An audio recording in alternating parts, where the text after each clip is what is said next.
स्वागत है आपका आज के सेशन पर। आज की वीडियो में बात करेंगे बैंक यूनियन स्ट्राइक को लेके। Bank union strike I am sure आपको पता होगा, मंडे और ट्यूसडे को स्ट्राइक थी बैंक एम्प्लॉयज में। तो इस वीडियो में हम सब कुछ डिटेल से समझने वाले हैं। क्या बैंक की स्ट्राइक करने की जरूरत थी, प्राइवेटाइजेशन की नीड है कि नहीं है बैंकों की, सब कुछ एकदम डिटेल से बात करने वाले हैं। चलिए फिर आगे बढ़ते हैं। आगे बढ़ने से पहले अगर आप चैनल पर विजिट कर रहे हैं और सब्सक्राइब नहीं किया है तो सब्सक्राइब कर लीजिएगा हमारे चैनल को, साथ में बेल आइकन को भी प्रेस कर लीजिएगा। बेल आइकन को प्रेस करेंगे तो नोटिफिकेशन हमारे वीडियोस की आपको मिलती रहेगी। आगे बढ़ते हैं। इंस्टा पे मैं आ गया हूँ। इंस्टा पे सिद्धांत अंडरस्कोर अपटेक इन्फो के नाम से आप मुझे फॉलो कर सकते हैं और मेरे साथ आप जुड़ सकते हैं। सबसे पहले मैं यहाँ पर टाइम्स ऑफ इंडिया का आर्टिकल आप देख सकते हैं। Nation wide strike impact banking services. Hindustan times ने भी इसको कवर किया है, 2 दिन की स्ट्राइक के बारे में बताया था हिंदुस्तान टाइम्स ने। तो सबसे पहले मैं बताना चाहूंगा कि ये स्ट्राइक किसके द्वारा बुलाई गई थी। तो United forum of bank union के द्वारा बुलाई गई थी। ऐसा कोई एग्जाम का पॉइंट तो नहीं बनेगा, लेकिन हम लोग को पता होना चाहिए। United forum of bank union के द्वारा बुलाई गई थी। 15 और 16 मार्च को स्ट्राइक थी। अब 17 और 18 को जनरल इंश्योरेंस कंपनीज स्ट्राइक कर रही हैं प्राइवेटाइजेशन को लेके, क्योंकि फाइनेंस मिनिस्टर ने हमारे कहा था बजट में कि 2 बैंक है, आईडीबीआई को छोड़ के और एलआईसी को छोड़ के एक जनरल इंश्योरेंस कंपनी यहाँ प्राइवेटाइज हो जाएगी। क्यों होगी? उन्होंने कहा था कि यहाँ पर डिसइन्वेस्टमेंट का जो टारगेट है वो 1.7 लाख करोड़ से 2021 और 22 में, मतलब एक ये हैवी अमाउंट है, एक बड़ा अमाउंट है। और इस तरीके से प्राइवेट करके ये अमाउंट को ये पाना चाहते हैं। ये निर्मला सीतारमन जी का स्टेटमेंट था बजट 2021-22 में। आगे बढ़ते हैं। तो जब ये स्ट्राइक हो रही थी तो इसके बीच में इन्होंने एक स्टेटमेंट दिया था, not all banks will be privatise, finance minister amid employees strike. इन्होंने कहा था कि जितने भी बैंक है वो सारे बैंक प्राइवेट नहीं होंगे। और इस स्टेटमेंट को इन्होंने दिया तो खलबली मच गई थी। तो इसमें हम लोग एकदम डिटेल से एनालिसिस करेंगे कौन कौन से बैंक आने वाले हैं, क्या है यहाँ पर कहने का मतलब कि not all banks will be privatise, सब कुछ समझने वाले हैं। सबसे पहले मैं बता दूं कि जैसा कि आपको पता है, Punjab national bank, union bank, Canara bank, Indian bank, Bank of Baroda, state bank of India, इनका अभी यहाँ पर एमलगेमेशन हुआ था, कंसोलिडेशन हुआ था इनका 2020 में ही, अप्रैल 1 2020 में ये आपस में मिलाया गया था, एमलगेमेशन किया गया था। जैसे पंजाब में ओरिएंट बैंक आ गया था, सिंडिकेट केनरा बैंक में चला गया था। तो इनका यहाँ पर कंसोलिडेशन या अमलगमेशन हुआ था, तो ये तो प्राइवेटाइजेशन की लिस्ट से बाहर है। एसबीआई को पहले अमलगमेट कर लिया गया था, क्योंकि एसबीआई की खुद की ब्रांच जैसे स्टेट बैंक ऑफ मैसूर थी, स्टेट बैंक ऑफ जयपुर था, तो इनका आपस में एसोसिएट था, इनको मिला के अमलगमेट करके एसबीआई को खुद ही बना दिया गया था। तो SBI, Punjab national bank, union bank, Canara bank, Indian bank, Bank of Baroda और एसबीआई, इनका प्राइवेटाइजेशन नहीं होगा। ये तो पहले राउंड, एटलीस्ट फर्स्ट राउंड से बाहर है, ये नीति आयोग का कहना है।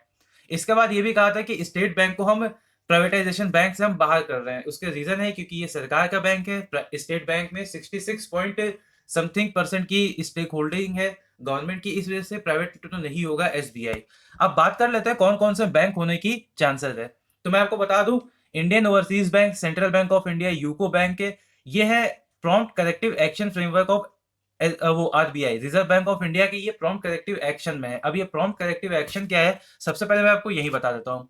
तो प्रॉम्प्ट करेक्टिव एक्शन का मतलब ये होता है कि जहां भी फाइनेंशियल मेजरमेंट को वीक करती है बैंक के, 3 चीज को लेके, 3 पैरामीटर को लेके जहां पे वीक होती है, वहां पर आरबीआई उसके ऊपर नजर रख लेती है। जैसे वो 3 पैरामीटर कौन से हैं?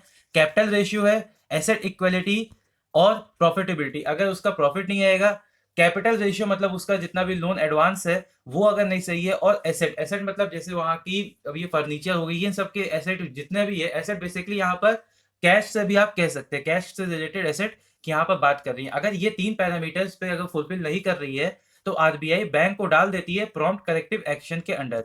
तो यहाँ पर Indian Overseas Bank, Central Bank of India, UCO Bank, ये है प्रॉम्प्ट करेक्टिव एक्शन आरबीआई के अंडर। तो इसका मतलब ये बैंक तो नहीं होने वाला है। तो ये अगर ये बैंक प्राइवेटाइज नहीं होंगे तो बच जाता है हमारे पास Punjab and Sind Bank, Bank of Maharashtra, Central Bank of India and Bank of India. ये 4 बैंक बच जाते हैं जो प्राइवेटाइज होंगे। इस 4 में से भी 2 सेलेक्ट करेगी नीति आयोग और फाइनेंस मिनिस्टर मिलकर सेलेक्ट करेंगे कि किसको प्राइवेटाइज करना है।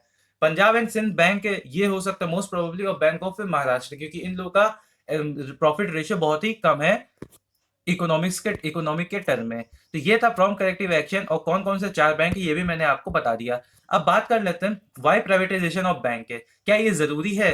तो जैसा कि मैं आपको बता दूं, हम सबको पता है कि बैंक में एनपीए बहुत हो रहा है। एनपीए होने का एक रीजन है, जैसे विजय माल्या लोन लेके भाग गए, नीरव मोदी भाग गए, और भी जैसे रूरल बैंक है जो फार्मर्स को लोन देते हैं, वो पे नहीं करता है बैंक। तो इस तरीके से एनपीए बहुत हो गया है बैंक में, और इन सबको हटाने के लिए ही सरकार ने अमलगमेट करना स्टार्ट किया था बैंकों को, और अब वो प्राइवेटाइज करेगी दो बैंक को। तो ये सारी बातें थी प्राइवेटाइजेशन की। लेकिन एक बात ये भी यहाँ पे मैं भी आपको बता दूं, एक जेपी नायक कमेटी सेटअप की गई थी। जेपी नायक कौन है? जेपी नायक है थे एक्सिस बैंक के एक्स चेयरमैन। एक्सिस बैंक के एक्स चेयरमैन, इनकी इन्होंने हेड किया था कमेटी को, और इन्होंने रिकमेंड किया था कि जो स्टेक होल्डिंग है सरकार की वो 50% से ज़्यादा है नेशनलाइज बैंक में। और इस वजह से जो टॉप के वहाँ पे चेयरमैन या एमडी बैठते हैं, वो अच्छे क्वालिफिकेशन के साथ वहाँ पे नहीं बैठते हैं, और इस वजह से ये एनपीए का बढ़ रहा है। उनका सिर्फ एक जेपी नायक कमेटी का सिर्फ एक ही पॉइंट मैं आपके सामने लेके आया हूँ। ऐसे उन्होंने 117 पेज की पूरी रिपोर्ट सबमिट की थी आरबीआई को, और इसके बाद ही इस पे सरकार ने रोशनी डाली और प्राइवेटाइज करने वाली है। तो जेपी नायक का कहना था कि इस 50% से ज्यादा स्टेक होल्डिंग है गवर्नमेंट के पास नेशनलाइज बैंक की, और इस वजह से जो टॉप ऑफिसर होते हैं जैसे एमडी, चेयरमैन या सीईओ जो होते हैं, वो अच्छे क्वालिफाइड पर्सन नहीं होते हैं। और इस वजह से एनपीए का वो कुछ भी तरीके पॉलिसी लाके वो लोन को वो दे देते हैं ज्यादा से ज्यादा, और वो अच्छे मेजर्स नहीं लेते हैं वापसी करने में। इस वजह से बैंक का एनपीए इंक्रीज होता चला जा रहा है। तो उनका सिर्फ कहने का यही मतलब था कि वो ओवरऑल एफिशिएंसी के साथ काम नहीं करते हैं, और हमारे फिर देश में स्कैम होते रहते हैं। तो ये एक पॉइंट था जेपी नायक कमेटी का, और इसी को ध्यान में रखते हुए सरकार जो है प्राइवेटाइज करना चाहती है बैंकों को लेके। तो ये था सारा बैंक यूनियन स्ट्राइक का प्राइवेटाइजेशन को लेके। जेपी नायक कमेटी भी मैंने आपको बताई कि है क्या। साथ में मैं इसका लिंक भी दे दूंगा इस पीडीएफ का, आप पढ़ सकते हैं जेपी नायक कमेटी क्या कहना चाह रही थी। तो आज की वीडियो में बस इतना ही। मिलेंगे नेक्स्ट वीडियो में, तब तक के लिए स्टे हैप्पी, स्टे सेफ। और चैनल पे पहली बार विजिट कर रहा है तो सब्सक्राइब कर लीजिएगा हमारे चैनल को। मिलते हैं नेक्स्ट वीडियो में। Till then stay happy, stay safe.